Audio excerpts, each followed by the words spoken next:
Prepare చేసుకుంటున్నాను. గిన్నెలోకి మెదుపుకున్న అన్నాన్ని వేసుకుని సరిపడా పాలని వేసుకోవాలి. నేను ఇక్కడ 2 గ్లాసుల వరకు పాలని వేసుకున్నాను.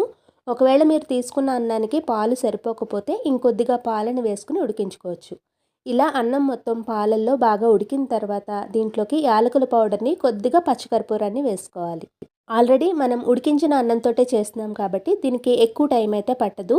ఇలా దగ్గర పడిన తర్వాత దీంట్లోకి మీకు నచ్చిన డ్రై ఫ్రూట్స్ని నేతిలోకి వేయించుకుని తీసుకోవాలి. తర్వాత పాన్లోకి తీపికి సరిపడా బెల్లాన్ని, కొద్దిగా వాటర్ని పోసుకుని బెల్లాన్ని పూర్తిగా కరగనివ్వాలి. ఒకవేళ బెల్లంలో ఏదైనా డస్ట్ ఉంటే ఇలా వడకట్టుకుని తీసుకోవాలి.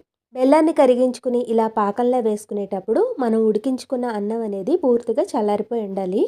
పాకం వేసిన తర్వాత వేయించుకున్న డ్రై ఫ్రూట్స్ని కూడా వేసుకుని ఒకసారి అంతా బాగా కలిపేసుకున్నామంటే మనకి పరమాన్నం రెడీ అయిపోయినట్టే.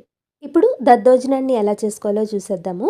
దీనికోసం మనం మెదిపి పెట్టుకున్న అన్నం ఉంది కదా, దాంట్లోకి 2 గ్లాసుల వరకు పాలను వేసుకోవాలి.